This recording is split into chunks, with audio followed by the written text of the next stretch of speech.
Hello students, बेटा हमने 11th class का जो 8th चैप्टर है आपका बाइनोमियल, उसकी एक एक्सरसाइज हम कंप्लीट कर चुके हैं। आज हम करेंगे पहले बेसिक ऑफ एक्सरसाइज 8.2।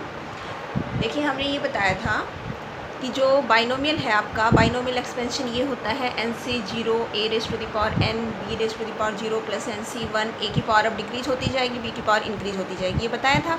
यहाँ से हम जनरल टर्म बनाएंगे। देखिए जनरल टर्म, ये फर्स्ट टर्म है, ये सेकंड टर्म है, ये हमारी लास्ट टर्म हो गई। तो देखिए फर्स्ट टर्म सेकंड टर्म, यहाँ से देखिए ये वाली चीज़ तो फिक्स है सभी में, NC ये वाली चीज़ तो सेम है।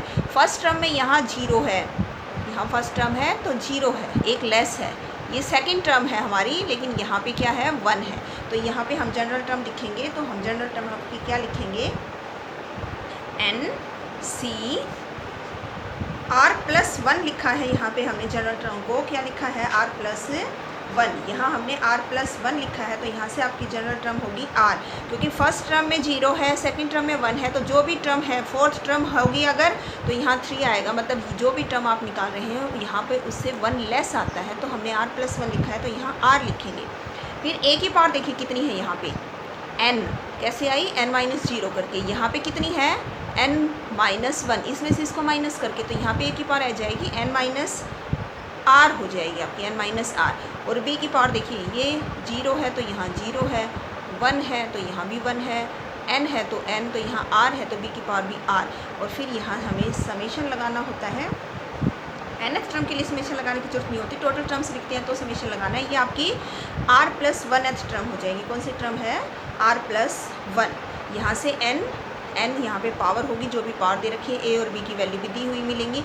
जो भी टर्म निकालनी है, अगर हमें मान लीजिए फोर्थ टर्म निकालनी है तो हमें r की जगह 3 पुट करना पड़ेगा। 3+1 करके 4 आएगा, यहाँ 3 पुट कर देंगे, यहाँ 3 पुट कर देंगे। ये है कौन सी हमारी जनरल टर्म।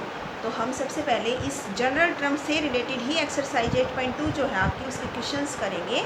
जैसे मान लीजिए हमारी, और देखिए एक बात और, यहाँ पे ये जो कॉन्स्टेंट्स बचेंगे इनको छोड़ के वो आपके क्या हो जाएंगे, कोफिशिएंट्स बोले जाएंगे। ये पूरी तो टर्म हो गई, और ये जो कॉन्स्टेंट्स होंगे ना, x y जो भी दे रखा होगा उनको छोड़ के वो आपके कोफिशिएंट। जैसे एक्सरसाइज करते हैं, फर्स्ट क्वेश्चन है, देखिए एक्सरसाइज का फर्स्ट क्वेश्चन में हमें निकालना है coefficient of x⁵ in x + 3⁸ x की पावर 5 का कोफिशिएंट निकालना है। कोई भी कोफिशिएंट निकालना हो या कोई भी टर्म निकालनी हो तो सबसे पहले हमें क्या करना है, सबसे पहले हम लिखेंगे जनरल टर्म। तो देखिए हम यहाँ पे जनरल टर्म लिखेंगे, तो जनरल टर्म देखिए आपकी क्या हो जाएगी, TR+1 = n होता है पावर। ये जो बाइनोमियल दे रखा है इसमें पावर कितनी है, तो n की जगह हम पावर लिखेंगे, NCR होता है ना, r अभी हमें बाद में पुट करना है, r पुट नहीं करना है। n की जगह n पुट कर दीजिए, a की जगह है ये और b की जगह ये पुट करना है। NCR होता है तो 8CR हो जाएगा। a की जगह आपको क्या पुट करना है, x, और फिर x की पावर कितनी होती है, 8-r, n-r होगी ना, तो यहाँ पे कितना आ जाएगा, 8-r। और फिर यहाँ b की जगह 3, और 3 की पावर कितनी आ जाएगी, r आ जाएगी। आया क्लियर हुआ बेटा, समझ में कैसे। अब देखिए क्या करना है, ये तो हो गई जनरल टर्म। अब हमें निकालना है coefficient of x⁵। Coefficient of x⁵, इसका मतलब x की पावर कितनी होनी चाहिए, 5। x की पावर कितनी होनी चाहिए, यहाँ पे x की पावर होनी चाहिए 5। इसका मतलब हमें कोफिशिएंट ऑफ x⁵ निकालना है ना, तो इसके लिए जो x की पावर है 8-r, इसको किसके इक्वल होना पड़ेगा, 5 के इक्वल होगा। तो यहाँ से देखिए r की वैल्यू आ जाएगी आपकी 8, ये 5 माइनस में हो गया, इधर आके -r है, राइट साइड में जाके प्लस का r हो जाएगा। तो यहाँ से r की वैल्यू आ जाएगी 3, तो r की जगह आपको पुट करना पड़ेगा 3। तो देखिए यहाँ पुट कर दीजिए 3+1 4, यहाँ पे 8C3, जहाँ जहाँ r है 3 पुट कर दीजिए। 8 - r की जगह 3 पुट किया तो 5 बच गया, और 3 की पावर r है तो r की जगह भी 3। तो देखिए 8C3 और 8C3 को बताया था कैसे खोलना है, नीचे 3 है तो 3 का फैक्टोरियल खोल दीजिए, 3 2 1, नीचे खोल दिया 3 का फैक्टोरियल, ऊपर 8 है तो 8 का फैक्टोरियल खोलेंगे 3 स्टेप तक, 8, फिर 8 से 1 लेस 7, 1 हो गया, 3 स्टेप खोल दिया। फिर साथ में 3 का क्यूब है, 3 का क्यूब है, मतलब 3 को 3 टाइम्स मल्टीप्लाई करना है, और साथ में x की पावर 5 बच गया। तो देखिए 3 से तो 3 कैंसिल हो जाएगा आपका, और 2 से भी आप कैंसिल कर दीजिए इसको, तो कितना आ जाएगा, देखिए इसको मल्टीप्लाई करेंगे तो ये आएगा आपका 8 इंटू 7 इंटू 3 इंटू 3 इंटू 3 और x की पावर 5, ये आ गई आपकी।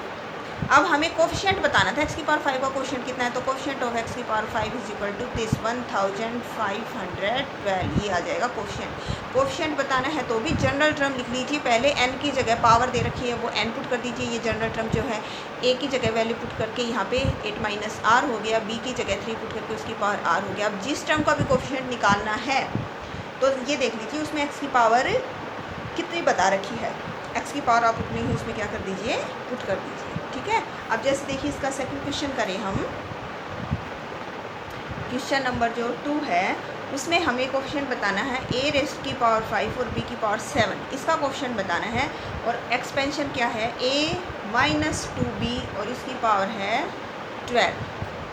तो देखिए जनरल टर्म लिखेंगे तो T R plus 1 is equal to N, N मतलब पावर, पावर कितनी है यहाँ पे, पावर है आपके पास 12, तो 12 सी आर, ए की पावर तो आएगी 12 माइनस आर, 12 माइनस आर, और बी की जगह ये पूरा माइनस का 2 भी लिखना पड़ेगा, माइनस का साइन भी साथ में लेना पड़ेगा, माइनस 2b, 12 सी आर, ए की पावर तो हो जाएगी 12 माइनस आर और बी की जगह पूरा माइनस 2b और इसकी पावर हो जाएगी आर।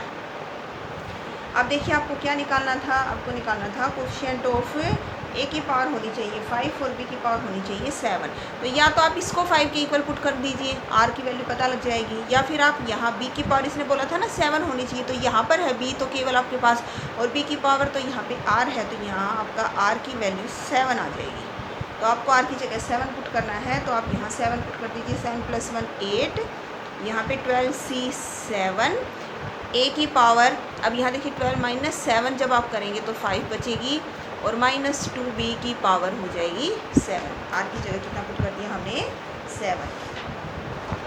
अब इसको थोड़ा सिंप्लीफाई कर लीजिए। अब देखिए नीचे 7 है, या तो आप एक काम कीजिए 7 का फैक्टोरियल खोल लीजिए, या फिर 12 में से 7 माइनस करके देखिए, 12 में से 7 माइनस करेंगे तो 5 आएगा। 12 सी 7 खोलना है हमें, लेकिन ये 7 तक ज़्यादा बड़ी हो जाएगी, तो आप 12 माइनस 7 करेंगे 5, तो जो 12 सी 7 की वैल्यू आएगी ना वही 12 सी 5 की, ये आपके पास पीछे आ चुका है कम्बिनेशन में ये प्रॉपर्टी की एन सी आर की वैल्यू और N C N minus R की वैल्यू सेम होती है। एन सी आर की जितनी 12 से 7 की जितनी होगी उतनी 12 माइनस 7 5 की वैल्यू होगी। तो ये खोल लीजिए, इजी रहेगा, 5 है नीचे, 5 का फैक्टोरियल खोलिए, 5 4 3 2 1, फिर ऊपर 12 है, 12 का फैक्टोरियल 5 स्टेप तक ही खोलना है, 12 11 10 9 और 8, डेसिमल नहीं है, ये मल्टीप्लाई में है। ए की पावर 5 है, माइनस 2 की पावर 7, सबसे पहली बात तो माइनस है, और फिर साथ में नेगेटिव साइन है, सॉरी ओड पावर है तो माइनस में ही रहेगा। 2 को 7 बार मल्टीप्लाई करेंगे, 7 टाइम्स मल्टीप्लाई करेंगे 128 आएगा, और बी की पावर भी लिख दीजिए 7। तो अब इसको थोड़ा सा आप क्या कर लीजिए, सिंप्लीफाई कर लीजिए, जो कैंसिल होते हैं तो कैंसिल कर दीजिए। जैसे मान लीजिए हम 4 3 जा 12 को कैंसिल कर दिया, 5 और 2 नीचे 10 बच गया, तो 10 कैंसिल हो गया, माइनस का साइन आगे आ जाएगा, 11 मल्टीप्लाई 9 मल्टीप्लाई 8 और मल्टीप्लाई दिस। आप इसको क्या कर लीजिए, मल्टीप्लाई कर लीजिए, ये आपके पास ये आएगा, मल्टीप्लाई कर रखा है हमने पहले से, तो ये आया है मल्टीप्लाई करके, साथ में आएगा ए की पावर 5 और बी की पावर 7। अब कोफिशिएंट लिखना था आपको कि इस ए की पावर 5 और बी की पावर 7 का कोफिशिएंट कितना होगा, तो ये आ जाएगा आपका कोफिशिएंट। क्लियर है। अब जैसे नेक्स्ट क्वेश्चन है कि जनरल टर्म लिखिए भाई इसकी, फोर्थ वाला क्वेश्चन है ये, थर्ड क्वेश्चन नहीं, थर्ड आप अपने आप कर लेना। ये फोर्थ क्वेश्चन है x² माइनस वाई एक्स और इसकी पावर है 12। इसने कहा है जनरल टर्म लिखिए, सीधा बोला है जनरल टर्म। तो जनरल टर्म क्या होती है, T R plus 1 is equal to N, N क्या है पावर, तो एन सी आर, ये आपका x की जगह ए की जगह ये पूरा लिखना पड़ेगा, फर्स्ट टर्म ये है, इसकी पावर तो कितनी होगी 12 माइनस आर, और सेकेंड टर्म ये है, माइनस का साइन साथ में लिखना, इसकी पावर कितनी हो जाएगी आर, एन की जगह पावर ये है 12 सी आर, फिर ये फर्स्ट टर्म है इसकी पावर हो जाएगी 12 minus R, second term minus sign के साथ लिखना, इसकी पावर कितनी हो जाएगी आपके पास आर हो जाएगी। ये आपकी कौन सी टर्म आएगी, जनरल टर्म। थोड़ा सा आप इसको क्या कर लीजिए, सिंप्लीफाई करके लिखें, तो थोड़ा सा आप इसको सिंप्लीफाई कर लीजिए।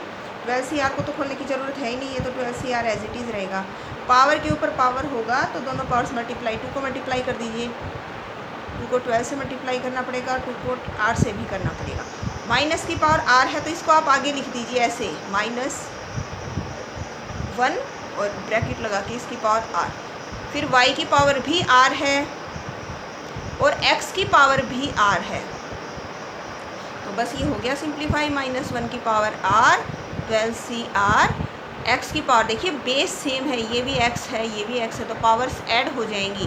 तो 24 -2r और प्लस का r, तो -2r और प्लस r, तो -r बचेगा और y की पावर r। ये आपकी आ जाएगी general term.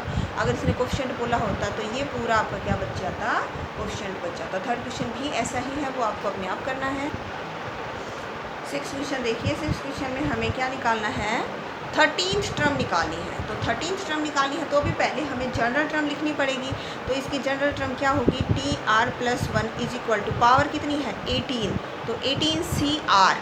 First term 9x, इसकी पावर तो हो जाएगी 18 -r, और सेकंड टर्म माइनस का साइन है साथ में लिखिए -1/3√x, और इसकी पावर कितनी हो जाएगी r।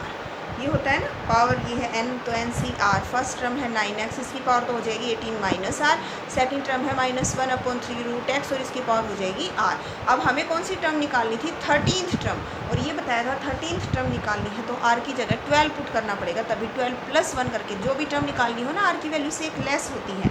13th टर्म निकालनी है हमें, तो 13th टर्म निकालने के लिए आपको यहाँ पे r की जगह 12 पुट करना पड़ेगा, तब आपके पास 13th टर्म आएगी। तो 12 पुट करिए, जहाँ जहाँ r है 12 पुट कर दी, 12 पुट करने पर 12+1 13, यहाँ पे 12 पुट कर दिया, यहाँ पे भी 12 पुट कर दी करेंगे तो 18 -12 कितना बचेगा 6, और यहाँ पर भी आपको कितना पुट करना है 12 पुट करना है। क्लियर है।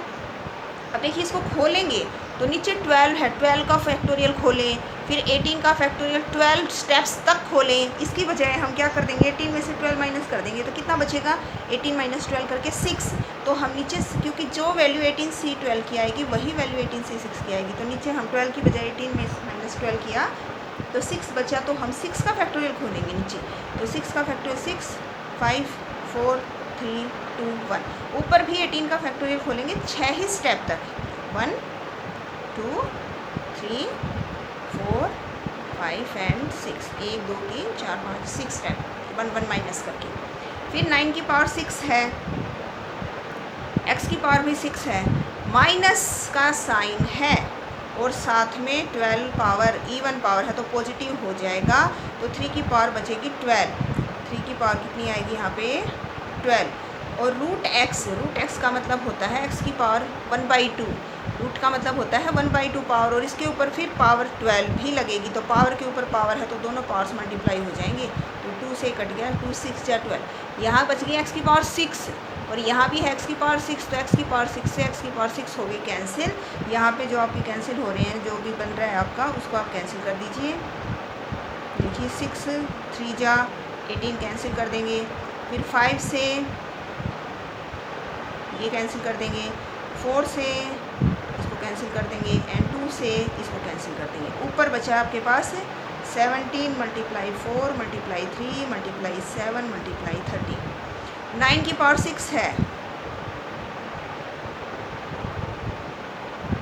और 3 की पावर 12 है। 3 की पावर 12 को आप ऐसे भी लिख सकते हैं, यहाँ देखिए हम कैसे लिख रहे हैं, 12 बार लिखने के बजाय 3 की पावर 12 को ऐसे लिखते हैं। 12 का मतलब क्या हो गया, 12 को ऐसे लिख सकते हैं ना, 2 6 या 12, तो 3 की पावर 2 और फिर 6। 3 की पावर 12 को ऐसे लिख दिया हमने 2 × 6, क्योंकि 2 6 या 12, 3 का स्क्वायर और फिर 6 पावर, 3 का स्क्वायर कितना हो गया 9, तो 9 की पावर 6, ऊपर भी 9 की पावर 6 थी और देखिए नीचे भी 9 की पावर 6 ही आएगी आपके पास, ये सारी कैंसिल हो जाएंगी। 2 3 4 5 6 1 2 3 4 5 6, केवल ये बचेगा, और जब आप इनको मल्टीप्लाई करेंगे तो आपके पास ये आपका सॉल्यूशन आ जाएगा। क्लियर है, ये हो जाएगा आपका सॉल्यूशन। अब इसमें हम एक चीज़ और बता रहे हैं आपको मिडल टर्म निकालने का, और यहाँ पे कि कोई भी हमें एक्सपेंशन दे रखा हो, हमें उसमें से मिडल टर्म बतानी है कि मिडल टर्म कौन सी होगी। मिडल टर्म के लिए आपका क्या काम है, देखिए बिल्कुल सिंपल है। सबसे पहले ये देखिए उस एक्सपेंशन में जो ये पावर दे रखी है ये कितनी है, कैसी है, ओड है या इवन है। अगर ओड पावर है तो 2 मिडल टर्म निकलेंगी, ओड पावर है तो 2 निकलेंगी, इवन पावर है तो 1 निकलेगी। अगर इवन पावर है तो आपको सिर्फ 1 मिडल टर्म निकालनी है, और वो कौन सी होगी, कैसे पता लगेगा, आप जितनी भी पावर है पावर के अपॉन में 2 और फिर +1। ये जो टर्म आएगी ना, जैसे मान लीजिए n की वैल्यू है यहाँ पे 6, तो आपको करना है 6 को 2 से डिवाइड कर दीजिए और +1, तो 2 3 3 + 1 4, मतलब जो फोर्थ टर्म होगी ना वो आपकी मिडिल टर्म होगी, एक ही टर्म होगी। और अगर ये ओड है तो पहले 1 ऐड करना पड़ेगा क्योंकि 2 से डिवाइड नहीं होगा। एक तो ये टर्म होगी और एक इससे अगली, एक इससे अगली। कैसे, जैसे मान लीजिए n की वैल्यू है 3, ओड है 3, तो पहले आप 3 में 1 ऐड कीजिए और फिर 2 से डिवाइड, 3 + 1 4, 4/2 2। एक तो सेकंड टर्म आएगी और एक इससे अगली आएगी थर्ड टर्म। इसका मतलब यहाँ पे 2 टर्म निकालनी पड़ेंगी आपको। फिर से बता रही हूँ, n देखिए इवन है या ओड है। अगर n की वैल्यू इवन है, इवन का मतलब हमें 1 ऐड करना पड़ेगा, 2 से डिवाइड करना है हमें। तो अगर वो इवन है तो वो सीधा 2 से डिवाइड हो जाएगा, तो पहले 2 से डिवाइड करना है, फिर उसमें 1 ऐड करना है। जैसे 8 है तो हमको 8 को पहले 2 से डिवाइड करना पड़ेगा, 8/2 4, एंड फिर +1 कर दीजिए, 4 + 1 5। फिफ्थ टर्म होगी, मिडिल टर्म एक ही होगी। लेकिन अगर n की वैल्यू ओड है तो 2 मिडिल टर्म। जैसे मान लीजिए यहाँ पे पावर है आपके पास 7, तो पहले आप 7 में 1 ऐड करेंगे, 7 + 1 8, 8 फिर /2 करिए, 8/2 4। तो एक तो फोर्थ टर्म आएगी और फिर एक उससे अगली, एक उससे नेक्स्ट टर्म आएगी, फिफ्थ टर्म। 2 टर्म निकालनी पड़ेंगी। देखिए हम नेक्स्ट क्वेश्चन करते हैं, इसी पे बेस है। देखिए 7th क्वेश्चन में मिडिल टर्म निकालनी है। सबसे पहले पावर देखिए कितनी है, n 7 है तो कैसी है, ओड है तो कितनी मिडिल टर्म होंगी, 2 मिडिल टर्म्स। कितनी मिडिल टर्म्स होंगी इसमें, 2, और वो कौन कौन सी होंगी, एक तो होगी n + 1/2, ओड है ना, 2 से डिवाइड नहीं होगा तो पहले 1 ऐड करना पड़ेगा, फिर 2 से, तो कितना आ गया 7 + 1 8/2 4। एक तो फोर्थ टर्म होगी और एक फिर इससे अगली होगी फिफ्थ टर्म। एक तो फोर्थ होगी और एक फिफ्थ होगी, ओड है ना, तो 2 टर्म्स होंगी। 2 से डिवाइड नहीं हो रहा तो पहले ऐड कर दीजिए, फिर 2 से डिवाइड कीजिए, तो 8 + 1 7 + 1 8/2 फोर्थ और फिफ्थ। अब फोर्थ टर्म निकाल दीजिए। जनरल टर्म लिखते हैं पहले। जनरल टर्म क्या होगी, 7CR, 3 की पावर तो होगी 7 - R, और आगे है सेकंड टर्म है ये, माइनस का साइन होना तो साथ में लिखना होता है, -x³ इसकी पावर हो गई r। अब यहाँ से निकाल दीजिए। एक तो फोर्थ टर्म निकालनी है, फोर्थ टर्म निकालने के लिए r की जगह 3 पुट करना पड़ेगा, तभी तो 3 + 1 करके 4 बनेगा ना। तो जहाँ जहाँ r है r की जगह 3 पुट कर दीजिए, r की जगह 3 पुट कर दीजिए। यहाँ पर भी आप r की जगह 3 पुट कर दीजिए। अब इसको थोड़ा सा सिंप्लीफाई कर लो। 3 स्टेप्स तक खोलना है, 7 का फैक्टोरियल, नीचे 3 का फैक्टोरियल खोलना है, फिर 3 की पावर 4 है, 81 हो जाएगा। फिर माइनस का साइन लगेगा, फिर x³ है और फिर क्यूब है, तो 3 3 जा 9 पावर, और नीचे 6 का क्यूब है, मतलब 6 को 3 टाइम्स मल्टीप्लाई करना है। अब इसको सोल्व कर लीजिए बस। 3 2 जा, ये 6 कैंसिल हो गया, ये आपका, फिर 3 से कैंसिल कर दीजिए, फिर 3 से कैंसिल कर दीजिए, तो ऊपर तो आपके पास क्या बचेगा, हो गया बस, और कैंसिल नहीं होगा, ये आ जाएगा आपके पास। 3 बचा हुआ है ना, तो 5 3 जा 50,